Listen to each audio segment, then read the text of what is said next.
tinha que dizer que o partido fazia parte das aliadas, até porque estava na esplanada do Ministério. E aí ele deu o Ministério da Cidade, ele vetou, houve uma reunião aqui no Pátio da Assembleia Legislativa, um encontro que se viu veio, e fez uma entrevista, como sempre, umas coisas meio desastradas, e fez uma entrevista paredando o presidente, dizendo que se ele não nomeasse o Ciro Nogueira até o final do dia, que ele ia ver o que ia acontecer e tal. E foi uma coisa que a imprensa deu um destaque grande, dizendo que ele estava emparedando o presidente.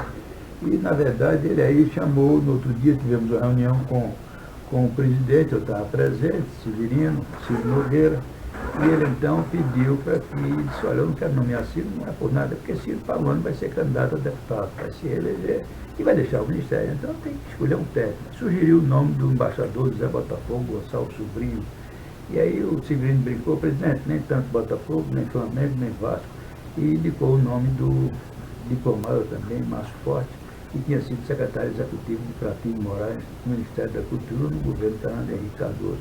E daí, então, nós procuramos o Márcio Forte, que era secretário executivo do ministro Fulano, no Ministério da Indústria e Comércio, e ele ficou feliz com o convite, mas vinculou a aceitação a que o ministro Fulano desse permissão para que ele pudesse ir para o Ministério. Nós, então, fomos para o gabinete do ministro Fulano, e lá, então, conversamos com ele, topou, disse, olha, eu vou perder. E ligou para o presidente, dizendo, ó, presidente, eu vou perder um grande auxiliar, mas o governo vai ganhar um grande ministro, e aí ficamos tudo descendo. Quando estourou o mensalão, nós, do PP, ficamos um pouco mais enfraquecidos. Né? Mas fizemos, então, umas alianças para poder manter. Bom, nos diversos anexos que eu fiz na minha colaboração, eu digo que eu trato do presidente Lula em vários anexos. Mas, exemplo, formação da base aliada, que a gente acabou de falar, na nomeação de Paulo Roberto Costa, no julgamento do mensalão. Então, por exemplo, o mensalão eu já falei, não precisa mais fazer, eu preciso dizer alguma coisa, porque o Antônio Palocci sabia, quer dizer, o Lula tinha conhecimento pleno de que o mensalão não era caçador, ele tinha conhecimento pleno. Ele disse assim, mas era propina arrecadada junto aos órgãos governamentais para que os políticos mantivessem as suas bases eleitorais. Né? Mantida com as propinas e continuassem a integrar a base aliada do governo, votando nas matérias de interesse do Executivo no Congresso Nacional. Eu sei muito bem disso porque eu era, de fato, era o segundo vice-presidente, mas era o presidente de fato, e para das reuniões do Conselho Político, pelo menos uma vez por mês, quando a gente não tinha outras reuniões, mas sempre tinha uma reunião do Conselho Político, e estavam sempre presentes o presidente Lula, o ministro Zé Disseu, o ministro Antônio Palocci, e muitas vezes, depois então começou a participar também o ministro Paulo Ribeiro, quando foi o ministro da Política. E os presidentes da base aliada discutiam assuntos que seriam tratados no Congresso Nacional e a dificuldade que a gente tinha de resolver os assuntos dos parlamentares e dos partidos para que continuasse apoiando o presidente Lula. Muitas das dificuldades eram tratadas que eram umbilicalmente ligadas ao petrolão, pois já havia, desde naquele tempo, a arrecadação das empresas de órgão público dentro da Petrobras. Paulo Roberto arrecadava para o PP, Nestor Severo, que era diretor da área internacional, arrecadava para o PT e para o PMDB, e o Renato Duque, que era o diretor de serviço, arrecadava para o PT. E o senhor podia explicar um pouco como é que foi a nomeação de Paulo Roberto para essa diretoria? A nomeação de Paulo Roberto nós primeiro conseguimos a nomeação, a indicação de Paulo Roberto para ser diretor superintendente da TBG, né? Transporte Brasil Bolívia de Gás. Ele fez um excelente trabalho, mas essa diretoria, quando nós indicamos, ele tinha um orçamento de 800 milhões. E me lembro se 800 milhões de dólares, 800 milhões, que era para manter, a fazer a continuação dos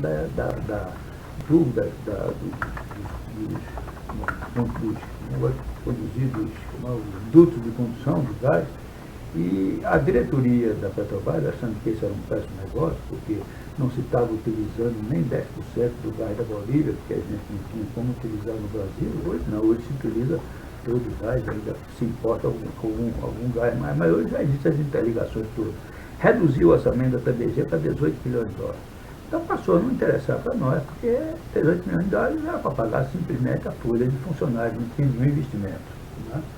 E aí, na nomeação do Paulo Roberto Costa, quando nós discutimos a diretoria de abastecimento, o diretor de abastecimento da Petrobras era o Rogério Manso. Era o Rogério Manso. O Rogério Manso, que tinha sido indicado, na época, dizem que tinha sido indicado pelo grupo do Reich do Fernando Henrique Cardoso. Ele era um diretor que tinha muita força, porque o presidente da Petrobras era o José Eduardo Dutra, e se dizia naquele tempo que o Rogério Manso, ele arrecadava R$1 milhão que entregava ao Dutra, e Dutra entregava isso ao PT. Então, ele tinha essa... E aí, quando nós procuramos o Zé Dirceu disse, bom, vocês vão ficar, então, responsáveis pela indicação do Paulo Roberto, vão ser o padrinho, o partido que vai apadrinhar o Rogério Manso na diretoria de abastecimento da Petrobras. E marcou, então, uma audiência com o Rogério Manso, onde fomos Janene, o Pedro Henrique e o colaborador, eu, fomos juntos conversar com o Rogério Manso. A coisa foi muito ruim, muito fria, ele se achava, ele era muito prepotente, se achava o dono do mundo, e foi muito seco conosco na conversa. E aí o que nós queríamos dele era o seguinte, saber quais eram as empresas que estavam operando com a diretoria de abastecimento, para que a gente tivesse uma ajuda das empresas do partido. Ele foi muito seco, e aí nós voltamos e dissemos, esse cara não quer nem ouvir falar, não quer nem um negócio desse cara. E aí o Zé disse, não, acho que o Rogério Manso não entendeu, ele não deve ter entendido, eu vou ligar para ele e vou marcar uma reunião nova com ele, porque não é isso que ele me disse. Mas ele deu essa conversa que ele teve conosco. Então, ele marcou uma nova reunião e nós fomos lá e levamos mais dessa vez ainda também o deputado João Pisolati, mais uma testemunha, porque nós três não éramos encarregados, mas levamos mais uma para explicar a bancada, porque nós tínhamos votado e tínhamos dito a bancada que a reunião tinha sido um desastre. E aí foi pior ainda a reunião, porque ele deu logo um chá de cadeira na gente, quase 3 horas, e depois disse que o ministro disse que não tinha entendido a resposta dele. Ele não tinha nenhuma ligação, ele não queria negócio com nenhum partido político, não queria, ele estava muito bem obrigado na situação dele, que não estava precisando de apoio de ninguém. Então, nós voltamos e dissemos, não dá mais esse cara, e nós queremos a diretoria, já que vocês disseram que a diretoria é nossa, já faz um ano que esse Rogério Manso está no governo e o Fernando Henrique assumiu com o Palocci, na transição, o pessoal do Fernando Henrique com o Palocci, que fazia a transição do governo Lula e o Zé Dirceu, assumiram o compromisso de manter ele por mais um ano, tinha passado, e nós queremos Paulo Roberto Costa. E aí foi indicando Paulo Roberto Costa e houve então aquela história, tudo certo, e o partido foi cozinhando, mas não estava só cozinhando a gente, estava cozinhando os outros partidos, como o PTB, como o PL, que hoje o PR na época, né? E mais nos outros partidos. Então nós fizemos, éramos cerca de 150 deputados do PP, o PR e o PTB, um pedaço do PMDB, nós éramos cerca de quase 200 deputados, e nós então fizemos trancamos a pauta da Câmara, não votamos nada, e chegamos a trancar, até trancando a pauta 17 medidas provisórias. E aí nós fomos, né, o ministro Zé Dirceu estava louco com essa história, né? E procurou a gente e aí disse, olha, eu não tenho mais nada o que posso fazer aqui dentro do meu gabinete, eu não consigo, já fiz tudo que eu tinha que fazer, agora só a gente descendo, que ele era do quarto andar, descendo aí, conversar com o presidente Lula. E tem que marcar uma reunião com o Lula e com o presidente da Petrobras junto, senão não vai funcionar. E nessa reunião, então,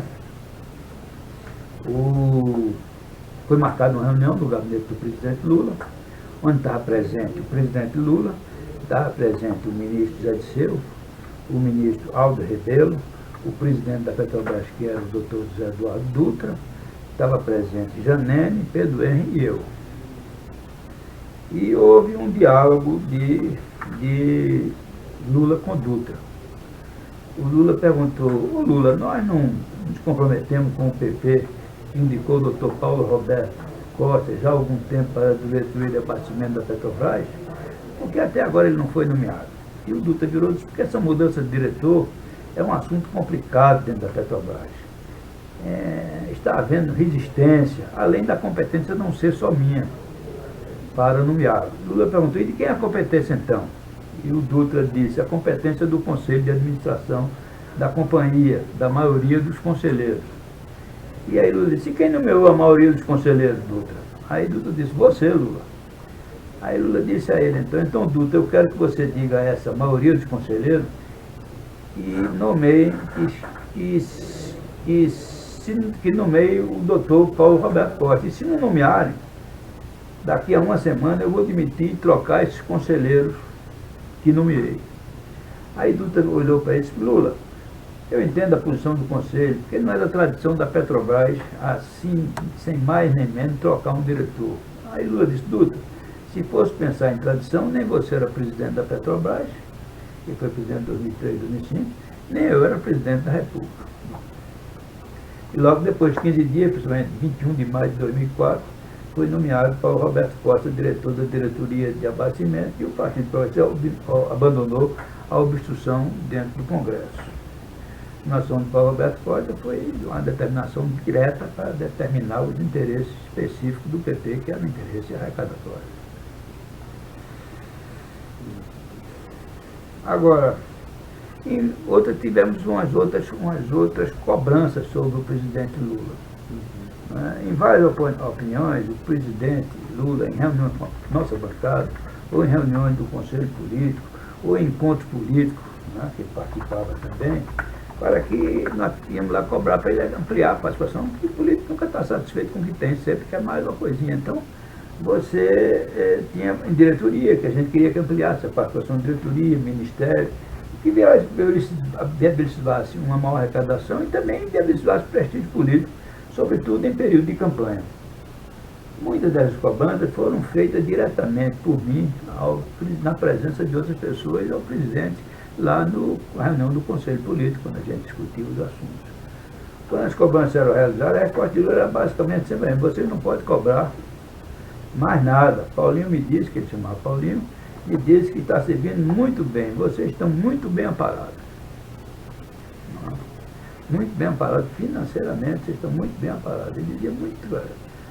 Em reunião do Conselho Político, os integrantes do governo foram cobrar o presidente Lula, pois queriam a presença de um ministério. Na oportunidade presidenciária, a cobrança, a resposta de Lula. Estávamos eu, junto com ele, estava Janene, Pedro Henrique, eu e Zé Disseu, estávamos juntos conversando, porque na hora da reunião política a gente terminava, saía para ali, foi a presidente falava um minutinho, aí falava. Aquelas reuniões que a gente sai, fala 5 minutos, 2 minutos, 3, e ele sai atendendo os partidos, né? Porque é um momento que você termina a reunião do conselho e fica ali conversando até e se encerra. Aí, e a resposta de vocês têm uma diretoria muito avatante, estão muito bem atendidos. Paulinho tem me dito isso. Ele sempre saía com essa história, né? E uma outra vez é que quando nós entramos em 2006, antes da reeleição, nós estávamos conversando com o presidente da convenção, que ia fazer parte do bloco, e queríamos uma ajuda para a campanha, ajuda financeira, que tinha que acertar com o PT, porque normalmente o candidato majoritário é quem ajuda, os diretórios dos partidos. Nós nunca fizemos uma coligação enquanto eu mandava no partido, porque não fazíamos, mas agora, em 2014, foi feita a coligação com Dilma e o partido recebeu 50 milhões para poder receber no caixa oficial do PT, para poder participar da reunião e poder ajudar financeiramente os candidatos do partido. E ele dizia: eu não tenho que arranjar dinheiro nenhum para vocês é que têm que arranjar dinheiro, um dinheirozinho para a campanha. O Paulinho tem dito que vocês estão muito bem, não tem nada que me pedir aqui, nada de dinheiro. Paulinho, ele dizia isso, olha, vocês estão muito bem abastecidos. Até quando houve o negócio do mensalão, ele, Severino Cavalcante também, quando ia lá, pedia, Severino Cavalcante sabia pedir, sabia ajeitar, ele gostava de Severino, porque Severino tinha engavetado todos os pedidos de imprensa, tinha arquivado tudo, mandado para o arquivo, ele gostava de Severino. E aí Severino brincava com ele, Severino é menos alfabetizado, sacou? Não tem formatura de nada, e ele também, então brincava muito com ele, com aquela conversa de sertanejo, de retirante, porque os dois tinham saído, ele tinha saído para São Paulo, Severino Cavalcante também, tinha ido morar em São Paulo, tinha saído de lá, aí, como ele dizia, com a mão na frente, outra atrás, estava puxando uma cachorrinha. E aí ele aí dizia assim, vocês não têm que reclamar, vocês é muito pidão, mas vocês estão muito bem. Paulinho me diz que vocês não têm que fazer nada disso. Quando houve o 2009, já no segundo mandato de Lula, eu já não era mais deputado, não estava mais na frente, mas aí Mário Negromonte, que era o líder, fiz ao lado de Nelson Meura, foram para Alto reclamar de Lula, porque estava havendo uma invasão grande do PMDB. Porque Paulo, quando estourou o mensalão, que o PP ficou muito atingido, com Janene, comigo e com Pedro Mendes,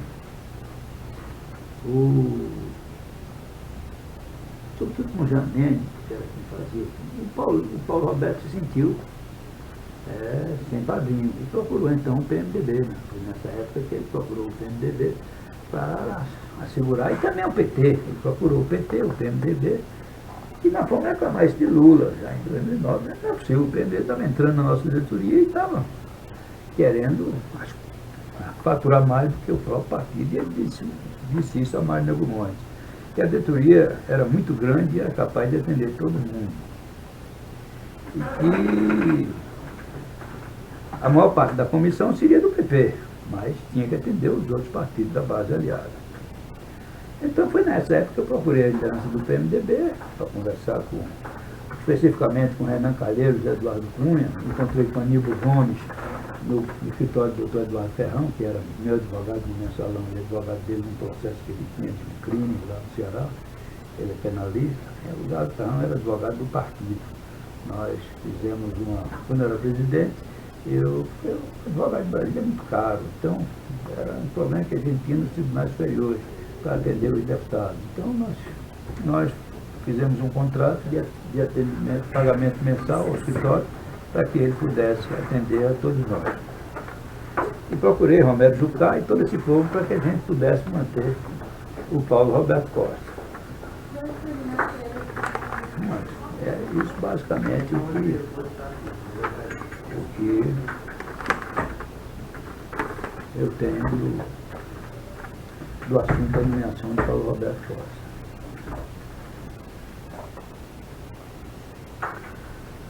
Sobre a arrecadação que o partido fazia dos contratos da Petrobras, como que se dava a divisão desses? A divisão era sempre o seguinte: do que saiu do partido, era para ficar 30% com Paulo Roberto Costa, que era 5 aqui, 30% com Paulo Roberto Costa, 10% com quem encarregado da operação, que era o Roberto José, né? E 60% do partido. Quem operava era Janene com Roberto Sérgio. E o João Cláudio Genu, que depois operava inicialmente com Janene, mas depois que Janene faleceu, ele ficou muito ligado ao Paulo Roberto Costa e começou a operar sozinho com o Paulo Roberto Costa. Ele com o genro, Paulo Roberto, que eu não conheço, e mais, operava os fretes marítimos, que nós nunca tivemos. E tinha uma diretoria na Abastecimento que nós também nunca conseguimos chegar perto dessa gerência, que era a gerência executiva de marketing, que vendia óleos claros, que comprava óleo claro, que importava óleo sem licitação, que fazia os afretamentos de navios. E dentro do partido, como que era a divisão desses 60%? Não tinha um aspecto formal da divisão, porque era o seguinte: entrava numa caixa só e você ia resolvendo os problemas do partido. E tem um encontro em Maceió. Então, nós financiávamos, o partido financiava o encontro do partido todo, a vinda da militância toda para esse encontro, financiava os parlamentares para que fosse para lá, pagava hotel, trazia os conferencistas para poder fazer essas conferências, fazia uma grande campanha de filiação, fazia também os programas, os anúncios na televisão, chamando o pessoal para aqueles encontros, para convocar e tal, dizendo que aqui é para lá. Então a gente fazia uma mobilização grande, levava sempre, então isso a gente fazia todo mês.